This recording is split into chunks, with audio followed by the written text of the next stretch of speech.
السلام عليكم ورحمة الله. أعوذ بالله من الشيطان الرجيم. بسم الله الرحمن الرحيم.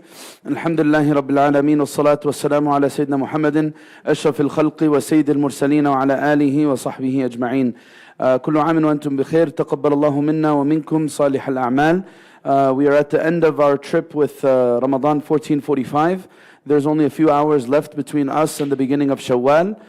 Two prayers, Dhuhr and Asr, and as soon as Maghrib comes in, it is a time of takbir, and it's a time of celebration. As Allah Azza wa Jal says in the Quran, وَلِتُكْمِلُ الْعِدَّةِ وَلِتُكَبِّرُوا اللَّهَ عَلَى مَا هَدَاكُمْ وَلَعَلَّكُمْ تَشْكُرُونَ. فإكمال العدة مع دخول صلاة المغرب. And so we should make every effort to try to do a lot of takbirat tonight into tomorrow until Salat al-Eid. Salat al-Eid tomorrow, we have 3 salawat in the masjid here. Inshallah, the first one is at 7:30. The second one is at 9, and the third one is at 10:30, the standard schedule that we usually follow. Same thing is in ICPC Patterson as well, 7:30, 9, and 10:30, inshallah. For the first khutbah, I'll be giving the khutbah. Second khutbah, it'll be Ustad Zaid, and I'll also be giving the third khutbah, inshallah ta'ala. The last subject that we have for our month, the verse that we have for today is وَقَالَ رَبُّكُمُ ادْعُونِي أَسْتَجِبْ لَكُمْ إِنَّ الَّذِينَ يَسْتَكْبِرُونَ عَنْ عِبَادَتِي سَيَدْخُلُونَ جَهَنَّمَ دَاخِرِينَ. This is one of the beautiful verses in the Quran that describes the dynamic of our relationship with Allah Tabaraka wa Ta'ala. Our relationship with Allah Azza wa Jal is characterized by asking. Allah wants us to ask. In fact, those who are unwilling to ask Allah have a disease in their hearts. Allah Azza wa Jal says it in this verse. Allah said, He commanded us, ask me, Ya Allah. Imagine that. Subhanallah. That's the relationship with Al-Kareem, Tabaraka wa Ta'ala. Human beings, when you ask them, there's some resistance, there's some awkwardness, there's some discomfort. But Allah Azza wa Jal gave us an amr, ask me. And then He says, if you don't ask me, those who don't ask Allah Azza wa Jal will have kibr in their hearts and they will enter hellfire humiliated. Ya Allah. All of this because of not asking Al-Kareem. Al-Kareem, Tabaraka wa Ta'ala, wants us to ask Him. That's the dynamic. We ask, He gives. Because He has the beautiful names of Al-Kareem. He is Al-Mannan, He is Al-Wahhab, He is the giving one. He is the one whose gifts bounties, and His treasures have no bound, subhanah. So this relationship with Allah Azza wa Jal, because when I ask Allah Azza wa Jal, I'm realizing 2 things. What am I realizing when I ask Allah Azza wa Jal? I'm realizing my maqam as a abd.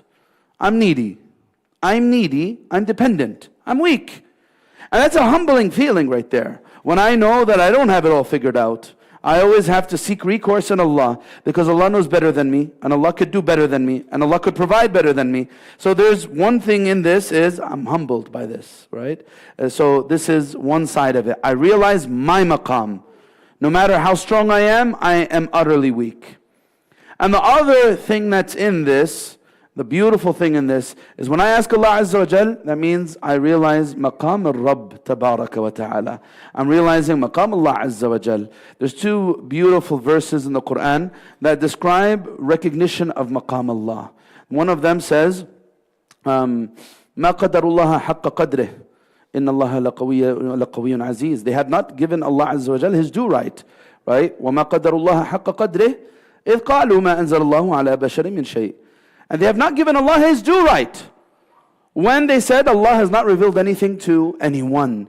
Right? So this idea of رَبَّنَا مَا قَدَّرْنَاكَ حَقَّ قَدْرِكَ is something that is frequent on the tongue of the believer. Oh Allah, we haven't given you your due right. I never can give Allah Azza wa Jal His due right. I'm always humbled by the fact that I need to give Allah more and more and more because of His عظيم فضله علي. Right? So that's why the Prophet ﷺ tells us in the hadith, أعجز الناس من عجز عن الدعاء. The most incapable one is the one who is incapable of asking. Ya Allah. Why? SubhanAllah. The most incapable one is the one who is incapable of asking. Allah doesn't want us to do. Allah Azza wa Jal says, He says in the Quran, وَأْمُرْ أَهْلَكَ بِالصَّلَاةِ وَاصْطَبِرْ عَلَيْهَا لَا نَسَلُكَ رِزْقًا نَحْنُ نَرْزُقُكَ وَالْعَاقِبَةُ لِلتَّقْوَى. Allah Azza wa Jal says in the Quran, your role is to fulfill your duty. Your role is not to provide. That's Allah's role.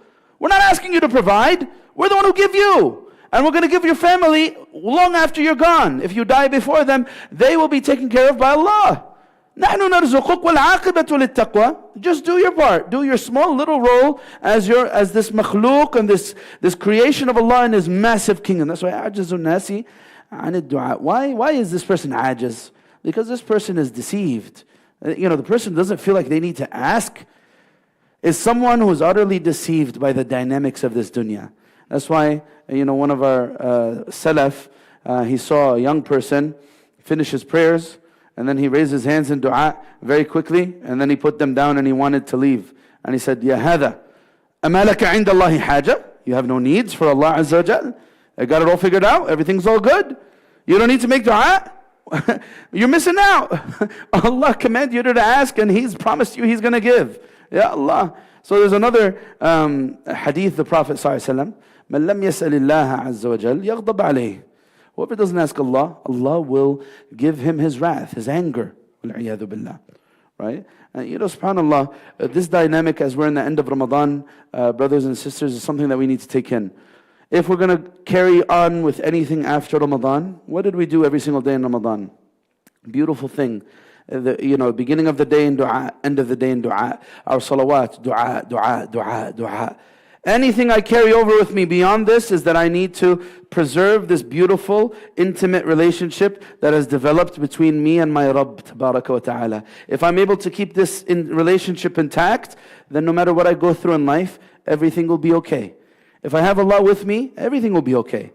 If I lose out on this beautiful relationship that Allah Azza wa Jal gave me in this month, then I've missed out on this dunya and the akhirah.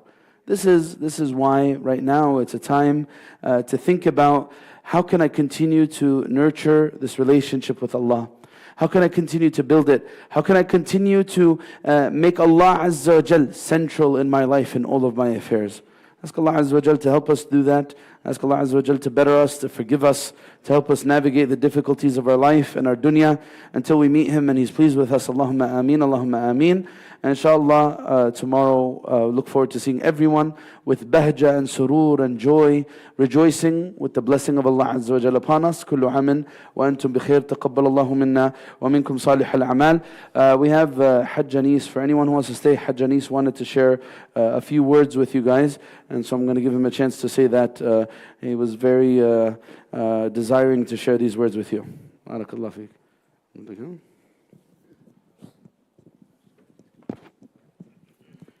Assalamu alaikum.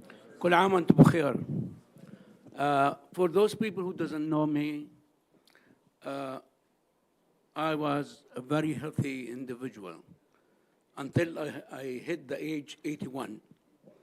At age 81, I hit cancer. I was devastated. I have chemo. I turned black, my hands, my feet. I could not walk. It's as if I'm walking on needles. With the grace of God, I went to this doctor in Hackensack, and he didn't do a good job. My dentist came to see me, and he says, Anis, I want you to go to New York. They are the best. In the same day, I called, and I went to New York to see, and I don't know whom I'm going to meet. And I sat in this room, and this little lady, looks like 14 years old, came, she says, Assalamu alaikum. She stayed with me from 1 o'clock till 7 o'clock at night. Make tests and tests and tests. She says, I don't want you tomorrow to go for chemo. Don't even bother. You don't need it. Every 3 months, take CAT scan, and we go from there. With the help of God and the sheikhs, what they did to me, I beat it. At age 83, I have another episode. I have spine problem. I was devastated again. I could stand for 2 minutes. If you noticed here, sometimes I use a chair. It went up to 10 minutes. It went up to 15 minutes. But I have a lot of episodes. I will never forget one day, I could not walk to my car, and brother Radwan literally carried me and put me in the car. Because you see, the problem is only one my foot, the left foot, would not function. I could not stand on or even touch the floor with it. Just I use the right hand. So driving is no problem. And I have more episodes where my friends used to take my car, and for another car will follow me to bring the guy back. And one day, I insist that I want to take my car. My brother here bring me the car and put it here in the front. They carry me to get to the car. I got the car, and I drove the car. When I got Allwood Road, the car is not moving. I said, what the heck is going on? Luckily, it was a slope. I let the car roll to the right. I stopped, and suddenly this car stand behind me. So what is this? And he came out of the car and he walked on me and saying, and he was another brother. He did not trust me going by myself. He followed me to the house and he said, shut your car, and started again. What happened, I never interested in cars. I just push the button and I drive. I don't know, I never opened the hood. I don't know what's under the hood. So in my car, there's a gadget where it goes from automatic to normal, as if you have a clutch. So it seems that he touched that button. So when I put the brake, the car will not move. So with the grace of God, he helped me. Now, I am overwhelmed. My brothers here, they gave me more than I deserve. I don't know how in heaven's name I can pay them. My brother here, I am in the hospital, and they text me. And Brother Osamah is making prayers for me. Shaykh Ajami came for 2 days here to visit his son. I'm in the hospital, and he's Qatanani. Listen, I'm saying to myself, why I am so I don't feel that I am special. They are the special, not me. No, I am not. And I have my brother here, Dr. Nabil, gave me doctors to take care of me for my spine. Guess what?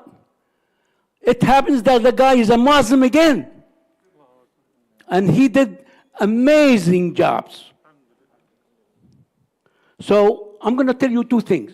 One thing is, in the Quran, it says, أنتم خير أمة أخرجت الناس. Don't kid yourself. You are. That's number one. Number two, I am very, very sad. And that's basically why I want to talk. Because when Ramadan dwindles, there is wonderful faces that I do not see. Remember this thing. I came to this conclusion. This mosque, all the mosques are a tree. The tree needs water. Guess what? You are the water. And if you do not come, this tree is going to fall. So go home and keep this in your mind. We need you here so we can flourish and make it more.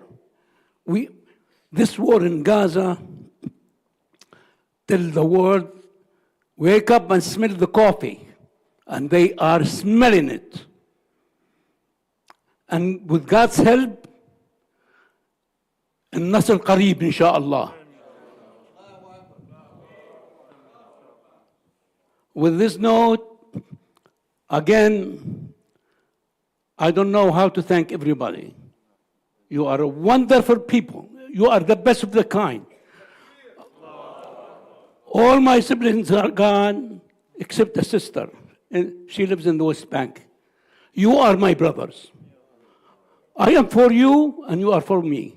And I made a pledge. I will never stop coming here. And there is somebody, they call him Saifullah al-Maslul. You know who is this guy. When he was sick, he says, I will not die like a camel. لن أموت مثل البعير. I will keep fighting. I will never let this episodes to stop me. I pledge that I will open the mosque as long as I am in Jersey and close it unless there is a reason that I'm not around. And I would love to see you always coming. I don't want to feel that, I'm abandoned. Please, think of it. Because this is where you work for the end. This trip is going to go. Let's face it. There's a beginning and end. Eternity, no end. Think about this. This is the best thing you can do for yourself. And don't worry about money or fame or this or that, all these nonsense things that they keep saying. And I want you to be proud of yourself, wherever you are. Fight.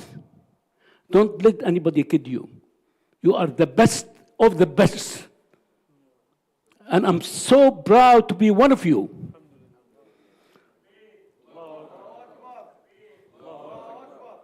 And إن شاء الله شعلة الإسلام راح تكون في كل العالم. والسلام عليكم ومتأسف إني أخرتكم.